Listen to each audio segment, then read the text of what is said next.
अपर्याप्त और पर्याप्त ऐसे करके हमने 14 भेद किए थे, है ना। तो उन जो जीव हैं, ये 14 प्रकार के संसारी जीव हैं, उनको पहचानने के लिए भी और भी आगमकारों ने चीजें बताई को उनको पहचानने के लिए जाति शब्द का प्रयोग किया कि वो कौन से जाति के। मैंने कल बताया था जाति किसे कहते हैं, जाति किसे कहते हैं, समान गुण धर्म वाले। हाँ, तो जिस शब्द से बोलने और सुनने में समान गुण धर्म वाले जो पदार्थ होते हैं या जीव होते हैं, उनको हम क्या कहते हैं, जाति कहते हैं। बहुत अच्छी बात समझ लिया आपने। तो ऐसे जो जाति वाले जो जीव होते हैं, वो एक इंद्रिय होते हैं, कोई बहेंद्रिय होते हैं, कोई तेंद्रिय होते हैं, कोई चौंद्रिय होते हैं, कोई पंचेंद्रिय होते हैं, है ना। इस तरीके से होते हैं। किंतु जो एकेंद्रिय होते हैं, उनके कौन सी इंद्रिय होती है, एक ही स्पर्श इंद्रिय, ओनली स्पर्श इंद्रिय होती है ना।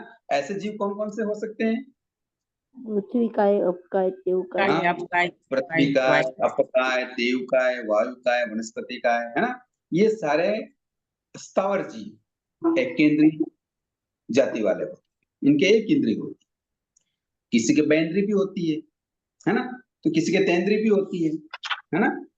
बहेंद्रिय किसके होती है, जिससे 2 इंद्रिय होती है, हाँ हाँ, लट हो सकता है, अलसिया हो सकता है।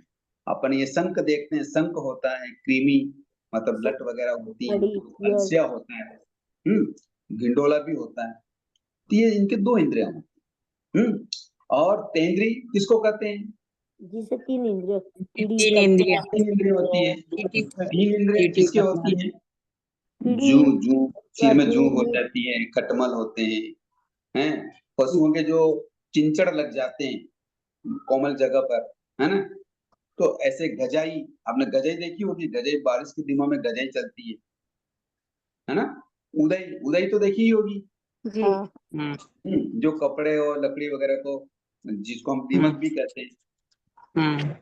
ये सारे प्राणी क्या हैं, 3 इंद्रिय। हाँ, अब चौंद्री किसे कहेंगे, जिसमें 4 इंद्रिय, मक्खी, मच्छर, 4 इंद्रिय वाले में जिसकी आंखें होती है, वो होते हैं मक्खी होते हैं, भ्रमर होते हैं, टीटी होते हैं, मच्छर होते हैं, बिच्छू होते हैं। ये सब क्या है, 4 इंद्रिय वाले जीव होते हैं। और पंचेंद्रिय जीव किसको कहते हैं, अपन सभी पंचेंद्रिय, जलचर, स्थलचर, तिरंच वाले, मनुष्य वाले, नारकी वाले, देवता वाले, ये सब पंचेंद्रिय जीव कहलाते हैं, ठीक है ना। इनके 5 इंद्रियां होती है। किंतु ये जो हम इंद्रियों की बात की, ये तो कौन सी इंद्रियां हैं, ये कौन सी इंद्रियां हैं, ये तो द्रव इंद्रिय है। कौन सी इंद्रिय है ये, हाँ, ये तो द्रव इंद्रियां हैं। शरीर के माध्यम से पहचानी जाने वाली इंद्रियां हैं। किंतु चेतन शक्ति रूप उसको जो जीवों में होती है, वो भाव इंद्रिय होती है। द्रव इंद्रिय भी तभी काम करती है जब उसके भाव इंद्रिय हो। अगर भाव इंद्रिय नहीं है तो द्रव इंद्रिय भी काम करने वाली नहीं है। हाँ, जब भाव इंद्रियों का सहयोग प्राप्त न हो, या जब सहयोग प्राप्त हो, उनकी उत्पत्ति और प्रवृत्ति के कारण ही ये द्रव इंद्रियां क्या कर सकती है, कार्य कर सकती है। समझ में आया। यानी भाव इंद्रिय के होने पर ही द्रव इंद्रियों को इंद्रिय संज्ञा प्राप्त हो सकती है। भाव इंद्रियों का विषयों को ग्रहण करने और व्यक्त करने में ये द्रव इंद्रिय केवल उपकरण मात्र हैं। ये क्या है, कानों से सुनना, आंखों से देखना, नाक से सूंघना, मुंह से रस लेना, स्वाद लेना, स्पर्श से, हाथों से स्पर्श करना, ये सब जो संज्ञा प्राप्त हो रही है, ये किसके कारण से हो रही है, भाव इंद्रिय के कारण, है ना। तो भाव इंद्रियों को व्यक्त करने में ये द्रव इंद्रिया उपकरण का काम करती है। जैसे ये आंखों पे चश्मा है कि नहीं, चश्मा देखता है क्या, चश्मा देखता है, चश्मा नहीं देखता है ना। चश्मे के पीछे इनकी जो प्राण है, भाव है, वो देख रहा है। अगर मुर्दे के चश्मा लगा दे तो नहीं दिखाई देगा, नहीं दिखाई देगा।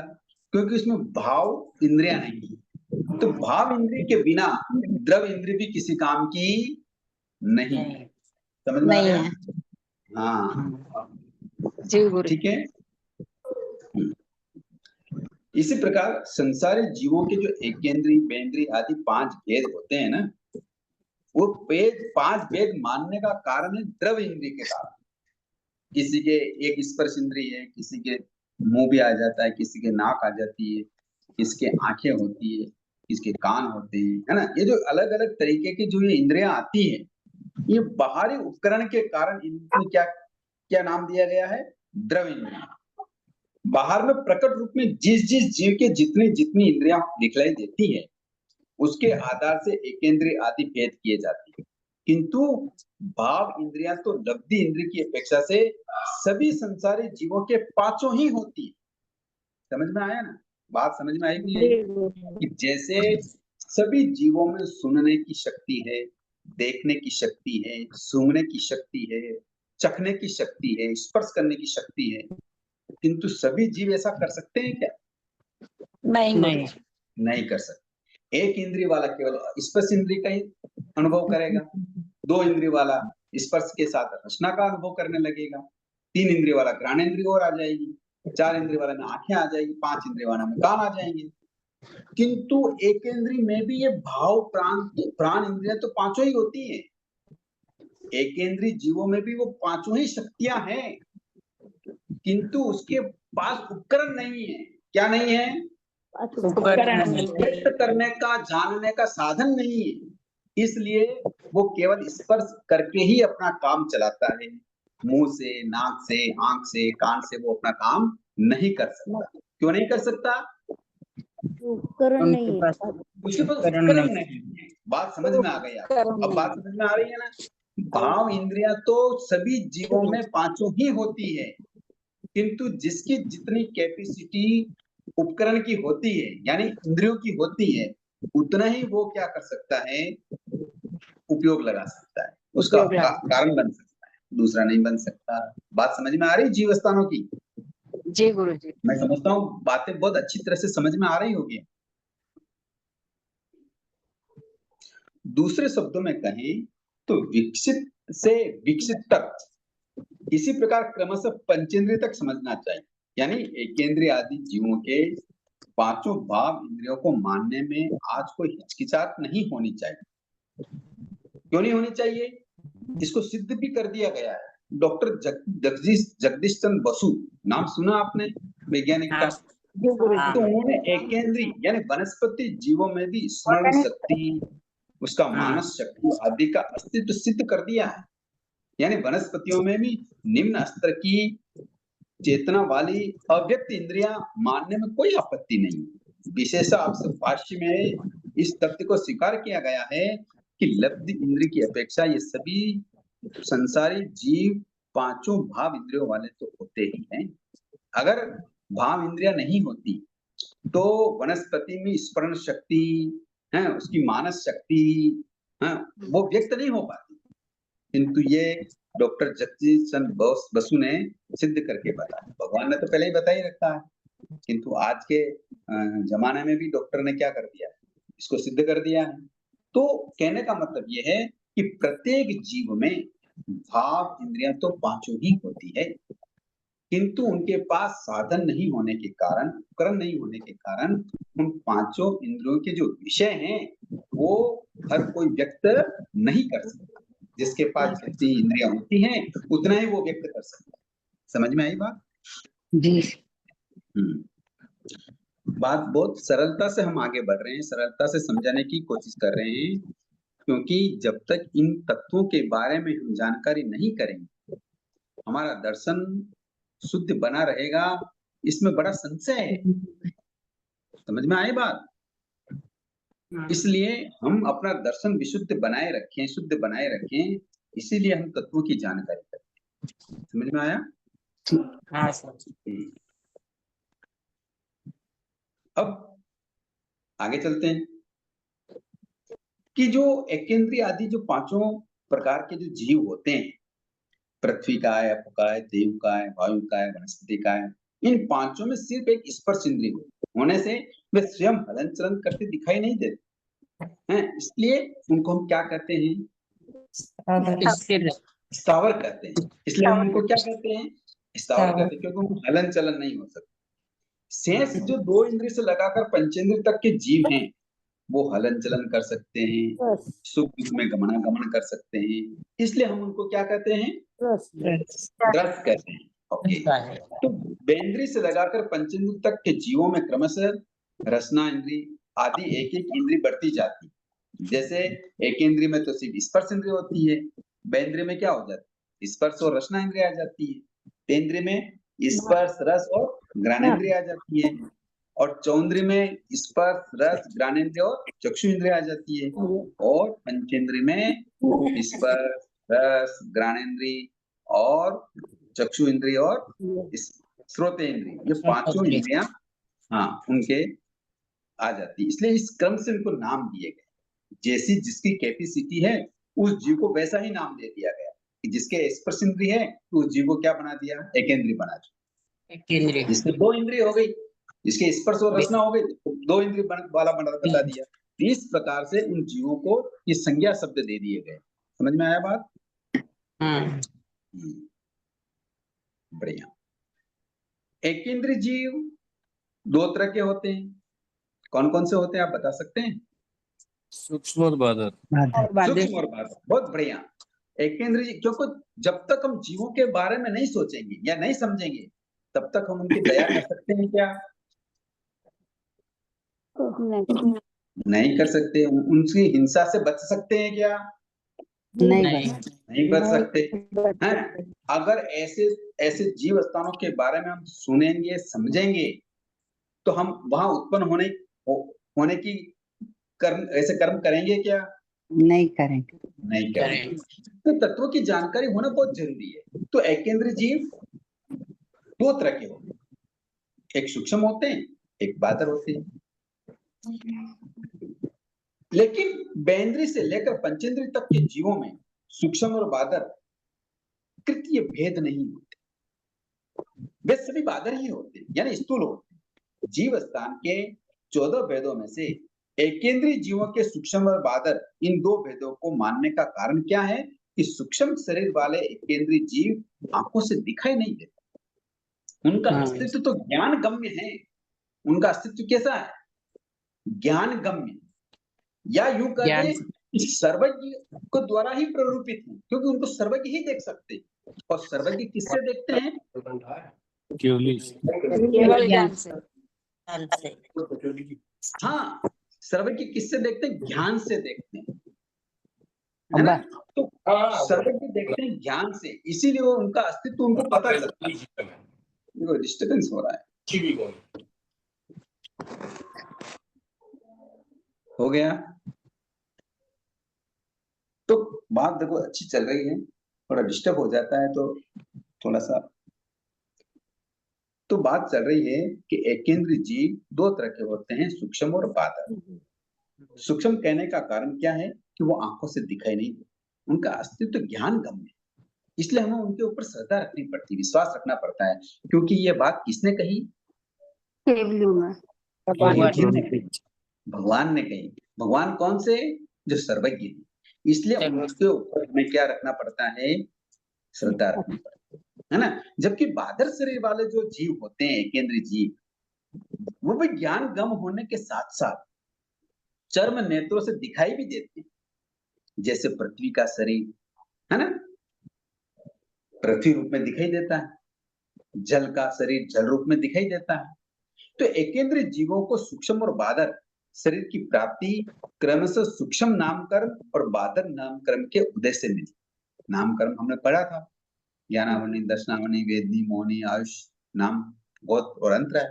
तो नामकर्म के उदय से उनको कौन से संज्ञा मिलती है? सूक्ष्म नामकर्म और बादर नाम। समझ में आए? सूक्ष्म नामकर्म और बादर नामकर्म को इनके साथ साथ प्राप्त होने वाली अन्य प्रकृतियां भी क्रमशः स्थावर दशक और त्रदशक कर्म प्रकृतियों के रूप में मानी गई। ये विषय थोड़ा जटिल आ गया। तो इस तरीके से जो स्थावर जीव होते हैं, जो गमनागमन नहीं कर सकते हैं, उनको हम एकेंद्रीय जीव कहते हैं। समझ गए? वो नाम कर्म के उदय से उनको ऐसी संज्ञा मिलती है, समझ गए? इसीलिए सूक्ष्म नाम कर्म के उदय से जो एकेंद्रीय जीव होते हैं उनका शरीर भी सूक्ष्म होता है। वो किसी व्याघात से रहित है, यानी उनको कहीं रोका नहीं जा सकता, काटा नहीं जा सकता, छेदा नहीं जा सकता, भेदा नहीं जा सकता, जलाया नहीं जा सकता। समझ रहे हैं ये बात? इतने छोटे से वो जीव होते हैं, इसलिए उनको हम क्या कहते हैं? सूक्ष्म कहते हैं। उसी प्रकार सूक्ष्म नामकरण के से प्राप्त सूक्ष्म शरीर भी किसी भी प्रदेश में प्रविष्ट हो सकते हैं, उनको कहीं बांधा रोका नहीं जा सकता। इसलिए सूक्ष्म जीव लोक में कैसे भरे हुए हैं? ठसाठस। ठसाठस। कैसे? काजल की काजल की डिब्बी की तरह। काजल की डिब्बे में जैसे काजल ठसाठस भरा रहता है, वैसे ही लोक में ये सूक्ष्म जीव क्या है? ठसाठस भरे। समझ में आ गए? हाँ गुरुजी। और जिस नामकर्म के उदय से जीव को बादर काय की प्राप्ति होती है उसे बादर नामकर्म कहते हैं। जो शरीर नेत्रों से दिखाई दे, नेत्रों से देखा जा सके और अन्य को बाधा पहुंचाए, उस शरीर को हम कैसा शरीर कहते हैं?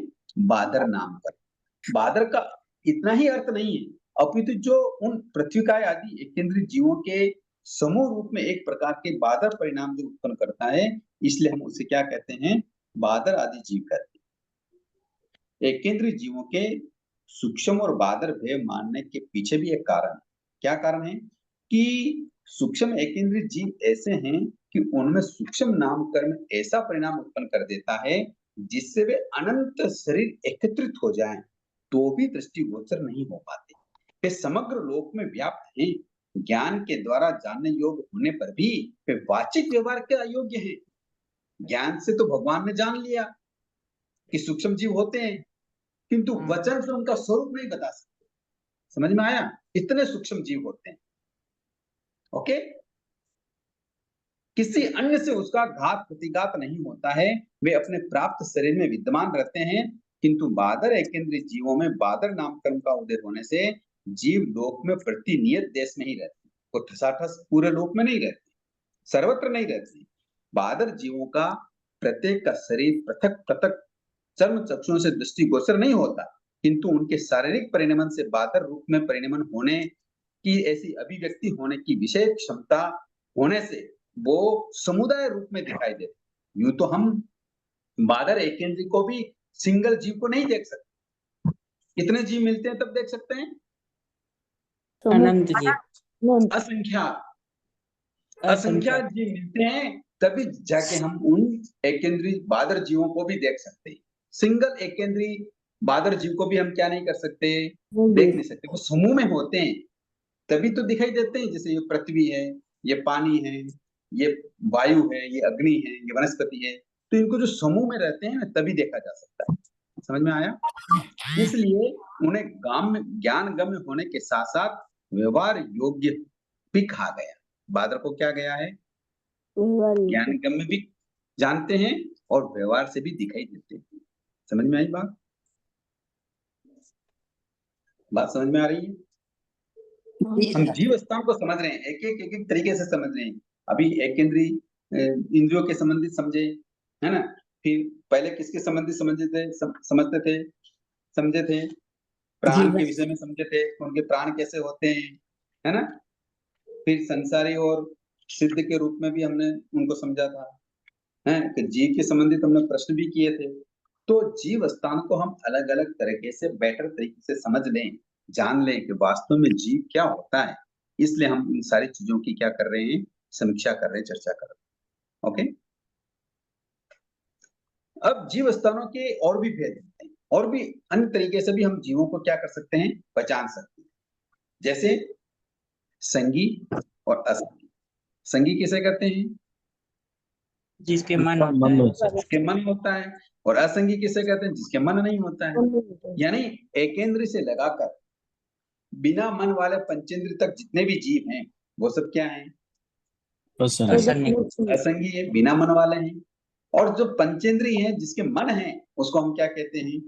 संगी। समझ में? इस प्रकार आगमकारों ने उनको क्या दी है? संज्ञा शब्द से पुकारा है। आगमों में यत्र तत्र संज्ञा शब्द के 3 अर्थ प्रयुक्त हुए हैं। जैसे संज्ञा से किसी को नाम से हम पुकार लेते हैं, तो किसी को हम किससे पुकार लेते हैं, आहार आदि से संज्ञा वाले पुकार सकते हैं। किसी को चिंतन शक्ति से हम भी पहचान सकते हैं। जैसे यहाँ एग्जाम्पल दिया कि जैसे नाम निक्षेप, अर्थात किसी पदार्थ का हमने नाम रख दिया कि जैसे राम, कृष्ण, महावीर, घोड़ा, ऊंट, गाय, बैल, ये क्या है? ये जीव के नाम है क्या? ये तो जीव के तो नाम नहीं है ना? किंतु इस संज्ञा शब्द से उसकी पहचान होती है कि ये घोड़ा है, ये गाय है ना? किंतु वास्तविक में तो वो गाय नहीं है, वो घोड़ा नहीं है। समझ रहे बात को? नहीं समझ रहे? समझ गए। और संज्ञा शब्द से पहचान लेते हैं, जैसे आहार संज्ञा, भय संज्ञा, मैथुन संज्ञा, परिग्रह संज्ञा। इस संज्ञा की अभिलाषा से भी हम क्या कर सकते हैं, जीवों को पहचान सकते हैं। हाँ, किसी को भूख लगती है तो वो जीव होता है, किसी को भय लगता है तो वो जीव होता है ना? तो इस संज्ञा शब्द से भी हम किसकी पहचान कर सकते हैं? जीव की पहचान कर सकते हैं। किसी पत्थर का नाम राम रखते हैं क्या? किसी पत्थर का नाम घोड़ा रखते हैं क्या? नहीं रखते। नहीं रखते हैं। समझ में आ रही? हाँ। और किससे पहचान सकते हैं? यानी चिंतन आत्मक ज्ञान विशेष से, मतलब संज्ञा का अर्थ निक्षेप न होकर आभोग यानी मानसिक प्रवृत्ति से, जिसकी सोचने की शक्ति हो, उससे भी हम जीवों को पहचान सकते हैं, है ना? तो इस दृष्टि से संज्ञा के 2 प्रकार हो जाते हैं, ज्ञान और अनुभव। यानी मति, श्रुत आदि 5 प्रकार के ज्ञान रूप संज्ञा और आहार आदि 10 प्रकार की जो संज्ञा होती है, यानी अनुभवात्मक। इस तरीके से हम जीवों की पहचान कर सकते हैं। समझ में आई बात?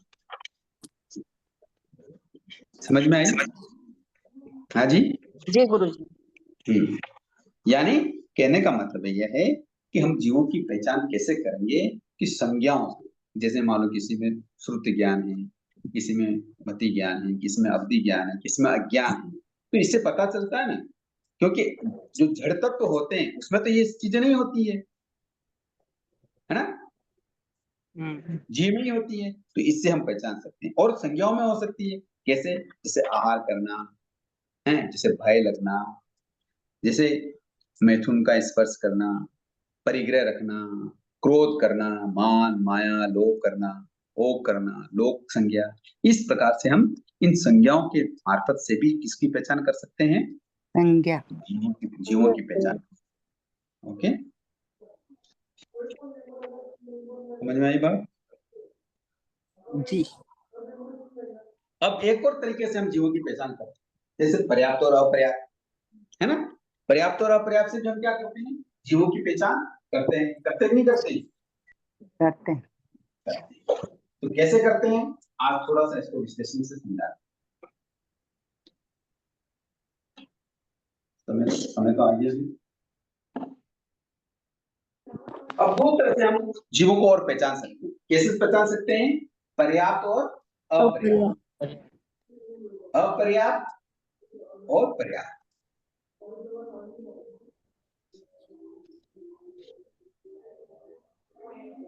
इससे भी हम जीवों से पहचानते हैं कि जैसे मान लो पर्याप्त किसे कहते हैं कि आहार आदि ग्रहण करके कोई भी जीव आहार आदि पुद्गलों को ग्रहण करके आहार, शरीर, इंद्रिय आदि रूप में परिणमन करना क्या कहलाता है?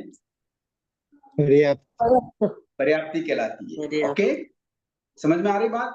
कोई भी जीव आहार आदि को ग्रहण करके उस ग्रहण किए हुए आहार का परिणमन किसमें करेगा? वो आहार में, शरीर में, इंद्रिय में, श्वासोश्वास में, भाषा में, मन में, ये जो परिणमन करता है उसको हम क्या बोलते हैं? पर्याप्त। जैसे सबसे पहले वो क्या करता है? आहार। क्या करता है वो? आहार करता है। फिर क्या होती है? कौन सी पर्याप्ति शुरू हो जाती है? पर्याप्ति। फिर इंद्रिय इंद्रिय, फिर श्वासोच्छ्वास, श्वासोच्छ्वास, और फिर क्या हो जाती है? भाषा भाषा, और फिर क्या होता है? मन मन। मन पर्याप्ति। हाँ, तो ये 6 तरह का हो गया। कहने का मतलब ये, कोई भी जीव मरता है और जहां जन्म ले रहा होता है, ये 6 पर्याप्तियां एक साथ शुरू कर देता है। क्या करता है? एक ही साथ शुरू करता है। युगपत। युगपत का क्या मतलब होता है? क्या गुरुजी? कोई भी जीव जन्म लेकर जो पर्याप्तियां शुरू करता है, जैसे आहार, शरीर, इंद्रिय, श्वासोच्छ्वास, भाषा और मन, जिसकी जितनी कैपेसिटी होती है उतनी पर्याप्तियां शुरू करता है। तो युगपत शुरू करता है। युगपत का मतलब एक साथ शुरू करता है। जैसे ये मान लो, ये 6 पर्याप्तियां हैं, है ना? इनकी शुरुआत कैसे हुई? एक साथ हुई। कैसे हुई? एक साथ हुई। किंतु इनकी पूर्णता एक साथ नहीं होती। जैसे आहार की शुरुआत हो गई, शरीर की शुरुआत देर से हुई, इंद्रिय और देर से बनी, श्वासोच्छ्वास देर से आया, भाषा और देर से आई, और सबसे अंत में क्या आया? मन। ये ऐसे हो गया। ये कॉलम देख रहे हो? और ये देखो, शुरुआत क्या हुई? शुरुआत सबकी एक साथ हुई। शुरुआत सबकी एक साथ हुई। जी गुरु जी। ओके, मतलब ये 6 पर्याप्तियों की शुरुआत पहले समय से हो गई, प्रथम समय। ठीक है ना? प्रथम समय से शुरू हुई, है ना? प्रथम समय में ही 6 पर्याप्तियां क्या हो गई? बोलो। स्टार्ट हो गई। स्टार्ट हो गई। बहुत अच्छा। किंतु इनका एंडिंग अलग अलग समय पर होता है। समझ में आई बात?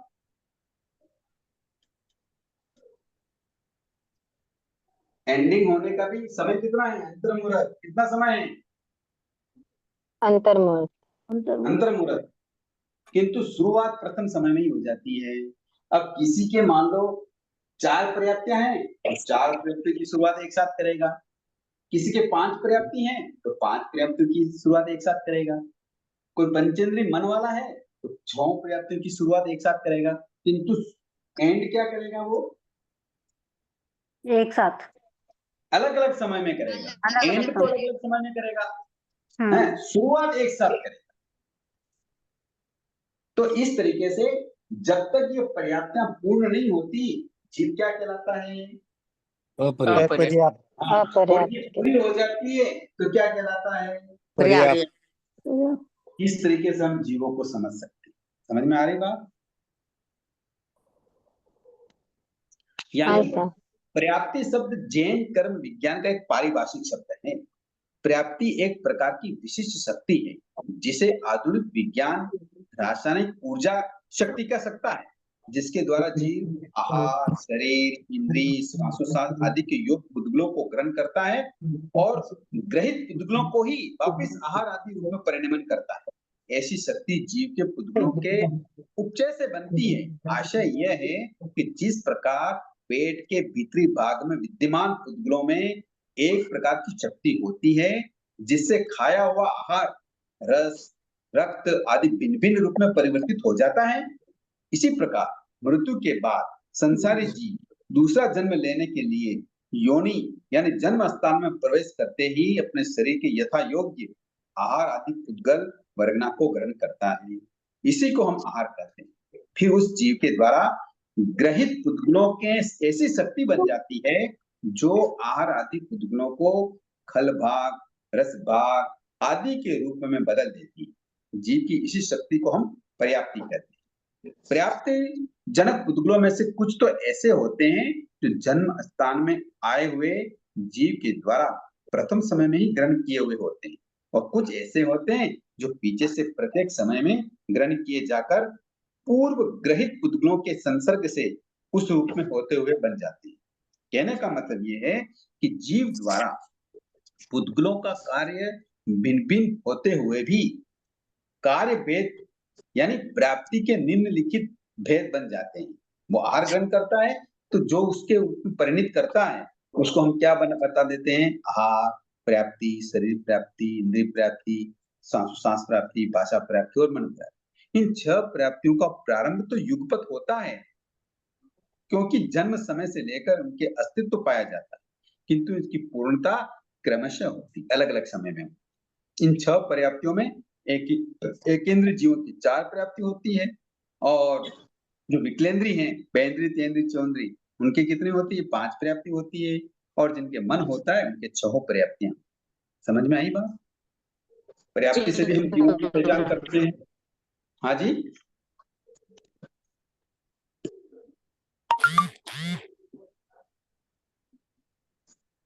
बोलिए।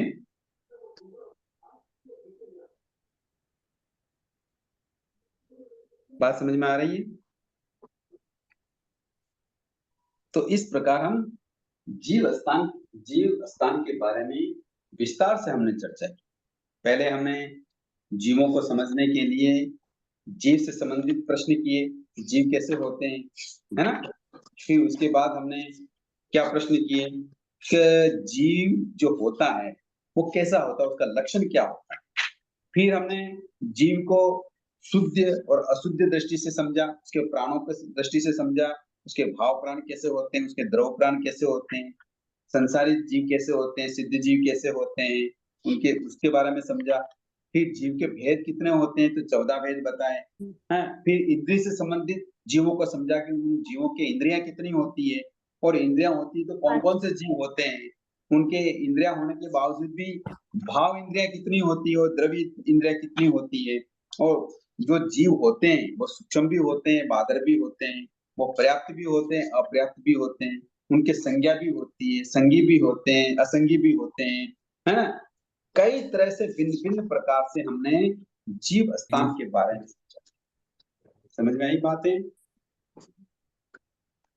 जी गुरु जी। ये जीव स्थान को समझ लें कि नव तत्व का पहला भेद। ये कौन सा भेद है? ये पहला भेद है, जिसको हम कहते हैं जीव तत्व। ठीक है, ये तो तो इस जीव स्थान से संबंधित और कोई प्रश्न हो तो हम कर सकते हैं। बाकी नेक्स्ट क्लास में हम क्या समझेंगे? गुण स्थान। हाँ, मार्गना बाद में समझेंगे, पहले गुण स्थान समझ लेंगे। ठीक है, जीव स्थान के बारे में और कोई संशय हो और कोई प्रश्न हो कर सकते हैं। ये पर्याप्ति वाला वापस समझाइए ना, उससे से जो समझाया था अभी। पर्याप्ति का मतलब होता है कि जीव जब जन्म लेता है ना, जैसे मान लो कोई जीव यहाँ मर गया, है ना? कोई जीव यहाँ मरा, देखो ये डिस्टर्बेंस हो रहा है मेरे को। कौन बोल रहा है? जीव जब मरता है ना, तो मरने के बाद क्या होता है उसका? अपर्याप्त। किसने प्रश्न किया था ये? मैंने आशा कोठारी। हाँ, आशा जी, जीव मर जाता है तो फिर क्या होता है? जी, मरने के बाद अपर्याप्ति अवस्था में आ जाता है। हाँ, तो ठीक है ना, अपर्याप्ति हो गया, फिर होगा क्या उसका, ये तो बताओ। उद्गत। आशा जी बताएंगे। नहीं सर, ध्यान से आ रहा है। अरे मरता है तो फिर जन्म लेता है, सीधी सी तो बात है। कोई जीव मरेगा तो जन्म लेगा नहीं लेगा? हाँ लेगा। ठीक है ना? तो मान लो जीव मर गया, हाँ, अब मर जाता है और जन्म नहीं लेता, तो उसके दरमियान हम उसको अपर्याप्त कहते हैं, ठीक है ना? किंतु कोई जीव मर गया और मरते ही वो अन्य स्तर पर जन्म लेता है, तो जब जन्म लेता है तो सबसे पहले वो क्या करता है? आहार लेता है। आहार लेता है। तो आहार लेता है तो उसी आहार आदि पुद्गलों को ग्रहण करके, ऐसे ही आहार आदि पुद्गलों को ग्रहण करके वो उसी आहार आदि को शरीर, इंद्रिय, श्वासोच्छ्वास, भाषा आदि रूप में परिणित करने की उसकी जो शक्ति है उस जीव की, उसको हम क्या कहते हैं? पर्याप्ति कहते हैं। समझ में आ गई बात इतनी सी?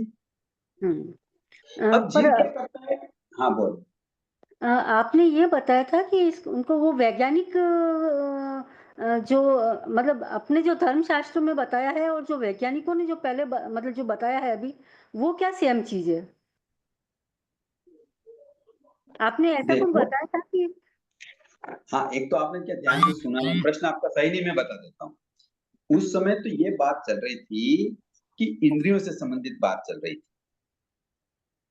तो मैं यूं कह रहा था कि सभी जीवों में पांचों ही इंद्रियां भाव रूप में होती ही है। चाहे एक इंद्रिय हो तो भी वो सुनने की शक्ति, आंखों से देखने की शक्ति, सूंघने की शक्ति, चखने की शक्ति और स्पर्श की शक्ति उन एकेंद्रीय जीवों में भी होती ही है। उसको हम कौन हाँ, सी इंद्रिय कहते हैं?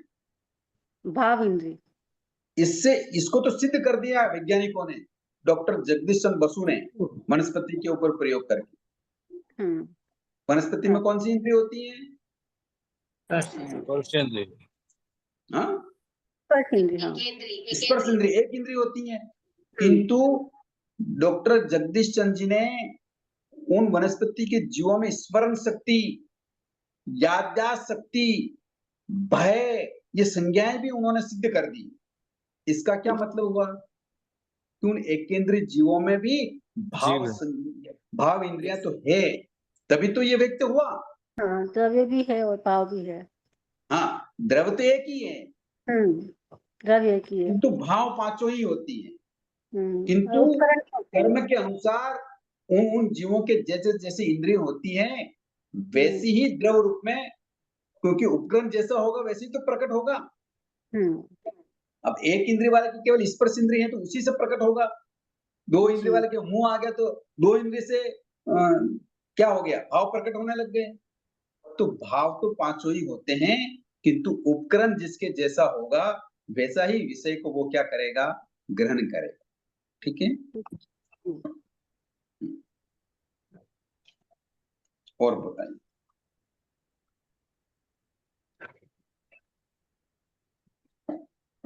और बताइए, कोई प्रश्न हो तो बोलिए। गुरुजी, जय जी। वो एक पर्याप्ति का मैंने पूछना था। आपने बोला पर्याप्ति मतलब 6 पर्याप्ति एक साथ में होती है और एंड अलग अलग होता है उसका। शुरुआत एक साथ होती है। शुरुआत एक साथ होती है, तो इसमें ऐसे होता है पहले आहार पर्याप्ति ग्रहण करता है, आहार फिर शरीर बनता है, फिर अलग अलग होता है, ऐसे अलग एक साथ में होता है। मैं यूं कह रहा हूँ कि जैसे हाँ आहार लेता है ना, हाँ तो उस आहार का जो परिणमन होता है, मैंने ये तो बताया पर्याप्ति की क्या परिभाषा बताई कि जीव परिणमन। जन्म लेते ही सबसे पहले आहार लेता है, उन पुद्गलों को ग्रहण करके वो आहार शरीर इंद्रिय श्वासोश्वास में परिणमन करता है। उसकी जो ये शक्ति होती है उसको हम क्या कहते हैं, पर्याप्ति। उसको हम पर्याप्ति कहते हैं।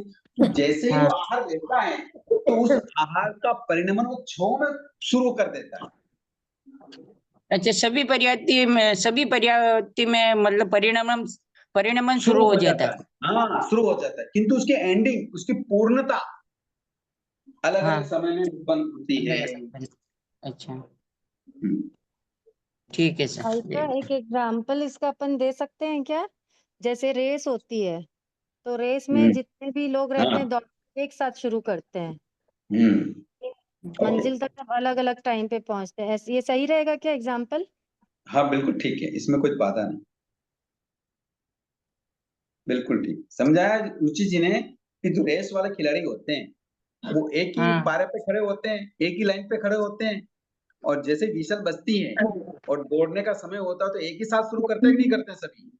हाँ हाँ, तो एंडिंग तो अलग अलग ही होती है। हाँ, सभी पर्याप्ति साथ में परिणमन होता है सबका। हाँ जी, लेकिन शुरुआत जीव सबसे पहले आहार लेता है या श्वासोश्वास लेता है? सबसे पहले आहार लेता है। तो फिर शुरुआत आहार आहार से लेगा होगा ना। तभी तो उसका परिणमन होगा। बिना आहार के परिणमन किसका करेगा? ओके। आहार ही एक ऐसी वस्तु है जिसका जीव क्या कर सकता है, परिणमन करता है, और परिणमन करते हुए वो शरीर इंद्रिय श्वासोच्छ्वास भाषा मन पूर्ण बनाता है। ये आहार में भी कंफ्यूज हो रहे होंगे। एक बार आप इनको फरमाया कि आपने, मैं अभी आई हूँ क्लास में, वो ओज आहार जो लेते हैं वो एक बार फरमा देते तो समझ आ जाएगा कि आहार कैसे लेते हैं। आहार ये कवल आहार नहीं होता है।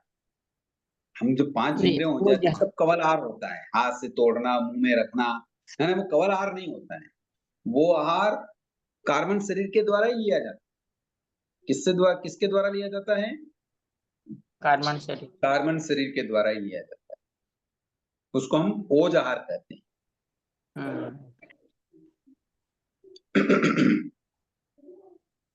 जीव का स्वरूप क्या है, तो इसको कैसे समझना चाहिए कि औपशमिक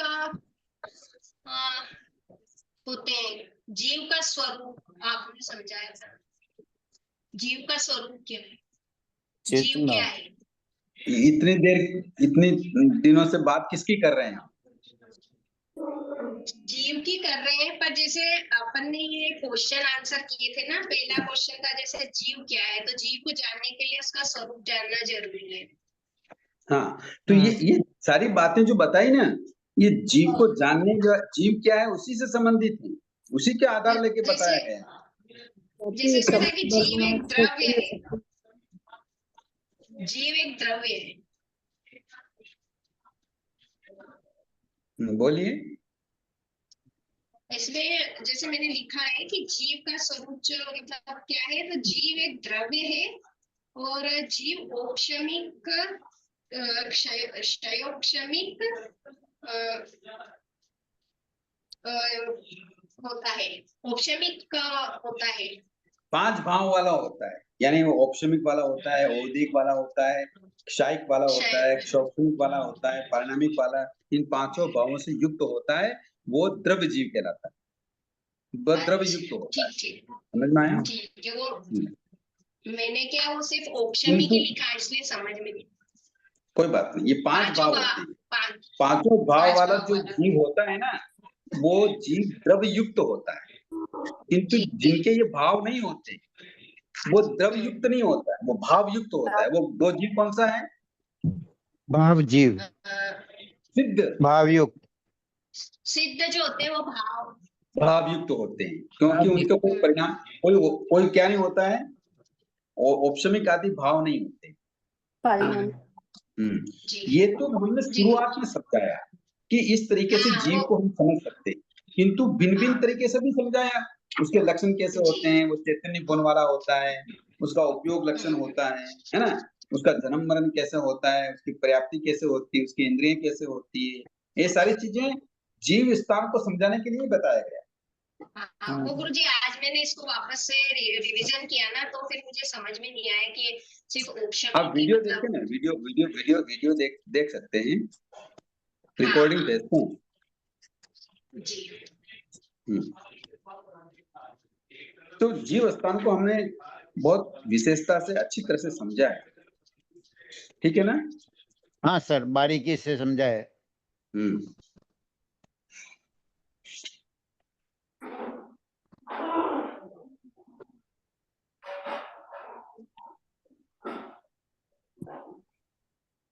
अब हम जीव स्थानों में गुण स्थान समझेंगे कि जीव जो होते हैं उनके गुण कैसे होते हैं, लक्षण कैसे होते हैं, वो कैसे कैसे होता है।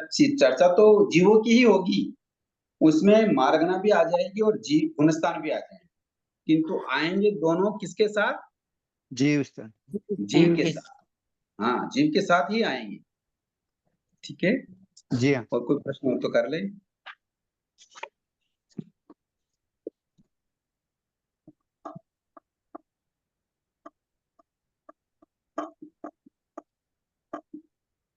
एक परिणमन जो वर्ड बोल रहे हैं उसको थोड़ा सा और एक्सप्लेन करें। परिणमन का मतलब होता है स्वरूप का बदलना। जैसे कोई जीव आहार लेता है, तो आहार लेने के बाद उसका क्या परिणमन होता है? एक तो मल रूप में बाहर निकल जाता है, जी हाँ। जो सार तत्व होता है वो उसका रक्त बनता है, हड्डी बनती है, मज्जा बनता है बराबर और जी। वीर्य बनता है, ये जो शरीर आदि बनता है। तो इस रूप में जब उस आहार का चेंजिंग हुई, उसको हम परिणमन कहते हैं। राइट। आगम का उसको क्या कहते हैं? परिणमन। परिणाम।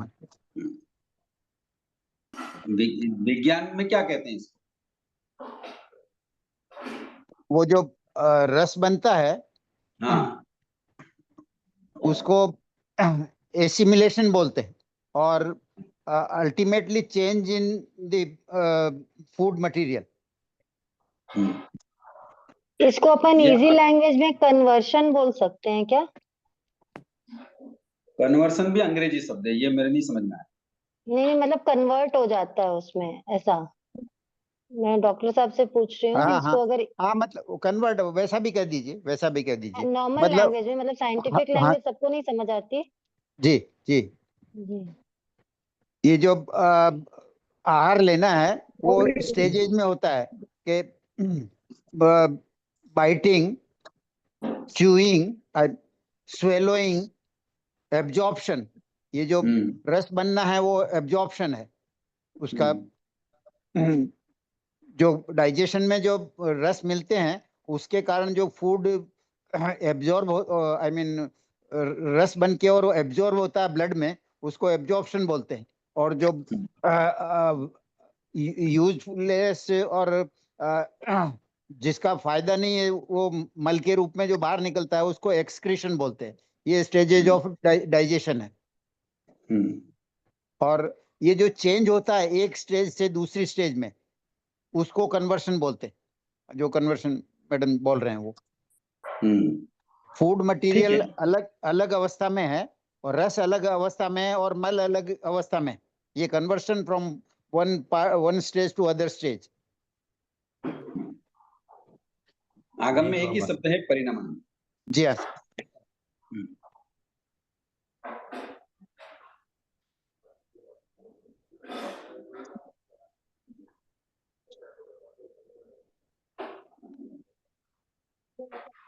ठीक है, और कोई प्रश्न हो तो करिए।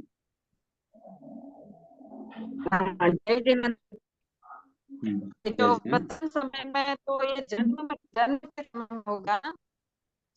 क्या क्या बोल रहे हैं? प्रथम समय है, जन्म के समय आपकी में आवाज नहीं आ रही बरोबर, अंतर्मुहूर्त जो वो मरण, कट रही है। अंतर्मुहूर्त का जो है तो वो मरण के समय में है क्या?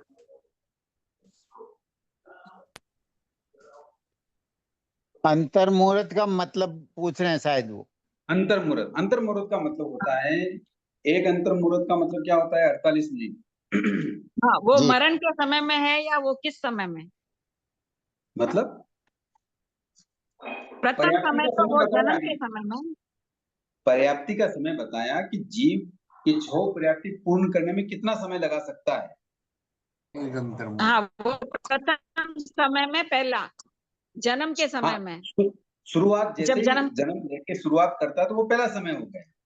हाँ। तो और पहले ये समय में अंतर्मुहूर्त थोड़ा वाला, ऐसा वो अंतर्मुहूर्त वाला मृत्यु के समय का है या नहीं, मृत्यु क्यों? कभी भी मृत्यु की जन्म बात के कहाँ समय आई? में या तो पर्याप्ति की बात चल रही है ना, मृत्यु की बात ही कहाँ आई? अच्छा। मृत्यु में भी कितना समय लगता है अगले जन्म में, वो तो विषय अलग हो गया। यहाँ बात कर रही थी पर्याप्ति की। तो ये यूं तो अंतर्मुहूर्त का कब का अंतर समय है? मुहूर्त और एक मुहूर्त कई जगह लागू होता है, ये शब्द कई जगह अच्छा। लागू होता है, क्योंकि यहाँ ड्यूरेशन पर्याप्ति से के बारे में मतलब है। बात कर रहे हैं अपन। तो हाँ, शुरुआत तो वो पहले समय में ही करता है, किंतु उसकी जो पर्याप्ति की पूर्णता है ना, अलग अलग समय में होती है। तो अधिक से अधिक कितना समय लग सकता है? 48 अंतर्मुहूर्त। मिनट। अंतर्मुहूर्त। हाँ, जी गुरु जी। जय हिंद गुरु जी। हाँ जी, जय जी। आहार तो सभी आहार में ऑलमोस्ट सबका सब सेम ही हो गया है, होता है। क्या कारण से संस्थान सैनन सब अलग अलग मिलता है हर आहार में, और महाविद्यालय क्षेत्र में एक ही सैनन और एक ही संस्थान का मिलता है। नहीं, महाविद्यालय क्षेत्र में एक ही सनन एक ही संस्थान होता है, ये किसने बताया? तो क्योंकि आरे का तो वहाँ पर चौथा आरा एक ही है, तो शायद नहीं हो नहीं, सकता है कि ये वहाँ पे वही वहाँ आरा हो। चलता ही नहीं है। आरा चलता नहीं, फोर्थ आरा एक ही रहता है, यहाँ पर चेंज होते एक आरा रहते होता ही हैं। नहीं है, आप ये समझो, आरा होता ही नहीं है। हाँ, होता ही नहीं, ओके सर। यहाँ हम्म, पे चेंज होते रहता है, हाँ, लेकिन आहार तो और सेम ही रहता है, पर उस लेकिन हम्म हम्म, लेकिन यहाँ पर संस्थान और शैनन और बाकी के जो भी है सब कुछ चेंजेस होता है। कारण क्या है इसका? जैसे कि अभी ज्ञान की कमी बहुत कम है आज के 5वें आरे में। वही चौथा आरा ले लो, तीसरा आरा अंतिम में ले लो, जबरदस्त ज्ञान था, एक बार बोलते ही सब लर्न हो जाता था, अभी नहीं होता है। क्या कारण है इसका? स्वभाव है, स्वभाव। इसका ये आहार सेक्टर का आहार का स्वभाव है। स्वभाव, आहार का ये स्वभाव काल का नहीं, सेक्टर स्वभाव, सेक्टर एरिया। नहीं, आहार तो सेम ही रहेगा ना गुरुजी। मैं आहार आहार की बात नहीं, कर रहा हूँ। आहार थोड़ी बोल रहा हूँ क्या? मैंने आहार कहा आपसे। तो मैं जैसे ये आपने कह रहा कहा हूँ, शुरू पर्याप्त होता है तो पहले आहार मिलता है, उसके बाद में एवरीथिंग जो बाकी के 6 है वो पर्याप्त होता है जीव। तो क्या कारण से चेंज होने का कारण क्या है? क्या चेंज हो रहा है? जैसे कि अभी मान लो ज्ञान की बहुत कमी है, नहीं, ये 10 तो 12वीं आहार पढ़ लो का, तो भी। ये इसका हाँ, संबंध आहार से नहीं है संदीप भैया। ओके वो तो महाविद्य सेक्टर में भी कोई जीव जन्म लेगा तो पर्याप्तता पूर्ण करने का तरीका यही है, ओके। ठीक है ना? हम्म किंतु क्षेत्र की दृष्टि से, हम्म क्षेत्र की दृष्टि से भरत सेक्टर कह दो, महाविद्य कह दो या एरावत सेक्टर कह दो, हम्म क्षेत्र की दृष्टि से एरावत और भरत सेक्टर में क्या होते हैं? दिन रात होते हैं, एक हम्म काल चक्र चलता है, हम्म समय समय का चेंज होती है। असर होता है, दिन रात होती है तो सुबह भी होती है, दोपहर भी होती है, शाम भी होती हम्म है ना? तो महाविद्य में ऐसा नहीं होता। और काल की दृष्टि से और क्षेत्र की दृष्टि से यहाँ पुद्गलों में अवसर्पणी काल है तो न्यूनता चलती हम्म रहती है, जो हम्म अच्छा है उससे हल्कापन आता रहता है। उत्सर्पणी काल है तो जो हल्का है वो अच्छा होता रहता है, चाहे वो किसी भी पदार्थ में ले लो, हम्म जीव में ले लो या अजीव में ले लो, किसी भी विषय में ले लो। किंतु महाविद्य सेक्टर में ऐसा नहीं है। महाविद्य सेक्टर में तो अज्ञानी भी हैं, ज्ञानी भी हैं, हम्म छह सनन वाले हैं, छह हम्म लेशा वाले हैं, है ना? किसी को सही ज्ञान है तो किसी को अज्ञान भी है। सही है। तो वहां काल का असर नहीं होता, किंतु इन दोनों क्षेत्रों में काल का क्या होता है? क्षेत्र की दृष्टि से असर होता है, क्योंकि यहाँ जन्म मरण होते हैं, ये एक स्वभाव है। ये क्या है? स्वभाव स्वभाव ये का स्वभाव है। अपन उससे महाविद्य क्षेत्र से तुलना नहीं की जा सकती, किंतु महाविद्य क्षेत्र को समझने के लिए हम क्या उपमा देते हैं कि भरत क्षेत्र का जो चौथा आरा जैसा रहता है, वैसा आरा का समय हर समय किसका रहता है? चौथे महाविद्य क्षेत्र का रहता है।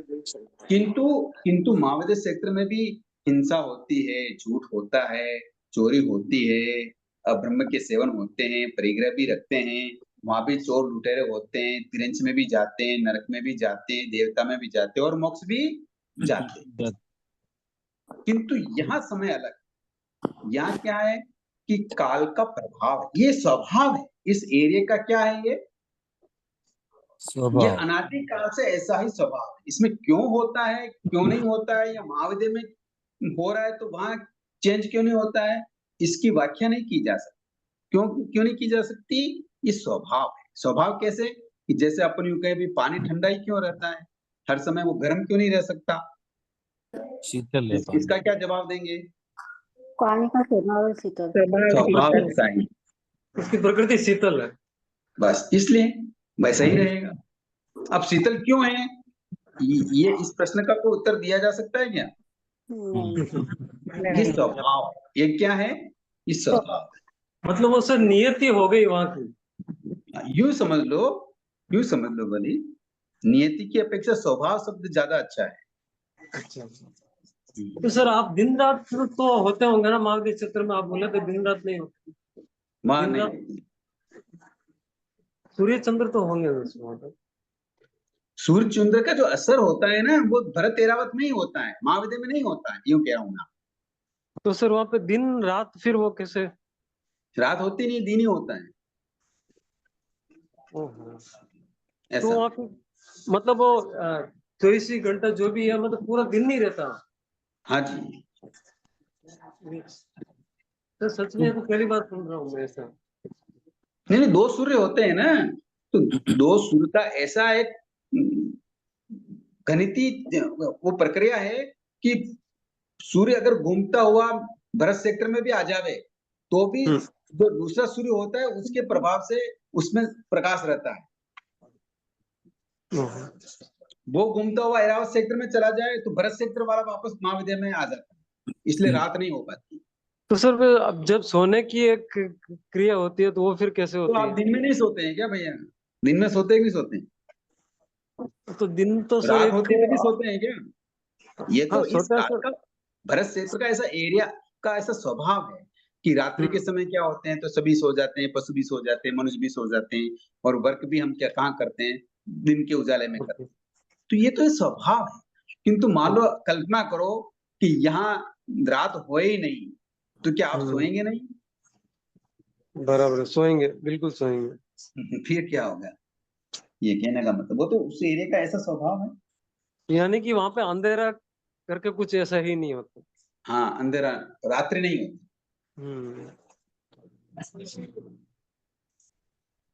अंधेरे का तो मतलब यूं है कि जैसे मान लो वहां सूर्य का प्रकाश है और उस सूर्य के प्रकाश के ऊपर अगर बादल आ गए तो फिर जैसे भैया बादलों से अंधेरा होता है वैसा तो होता ही है। वो बात अलग है, बराबर से।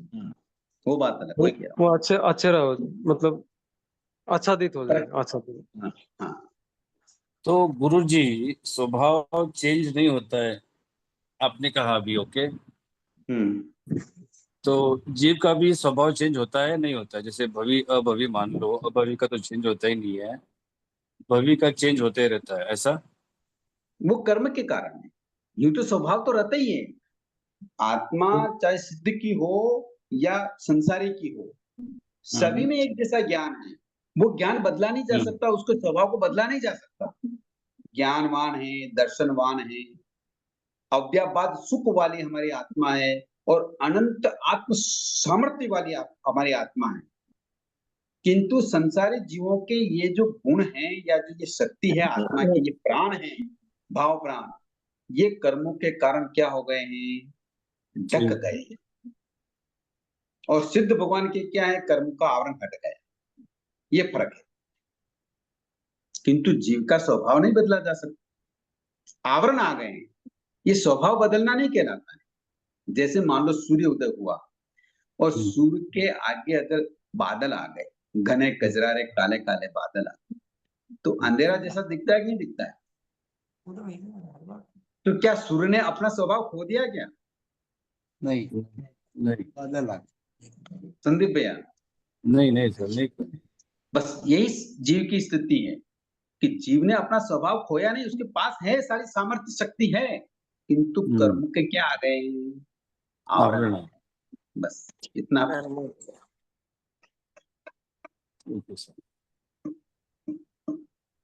ये जो आवरण है ये परिस्थिति वश है या अज्ञानवश है, अज्ञानतावश है? कर्म के कारण है, कर्मों की वजह से। कर्मों का आवरण आ रहा है, कर्मों की वजह से आवरण आ रहा है। कर्म के कारण से ऐसा आवरण है। वो राइट। वो वस्तु प्रकट नहीं हो पा रही है तो है अपने साथ, अपने पास, किंतु वो प्रकट नहीं हो पाती, बराबर दिखाई नहीं देती। ठीक है सर, धन्यवाद सर, बहुत बहुत धन्यवाद। बहुत बहुत आभार सर। जय जिनेंद्र। शुभकामना, आभार, जय धन्यवाद सर। जय जिनेंद्र साहब, बहुत बहुत धन्यवाद सर। जय जिनेंद्र गुरु जी।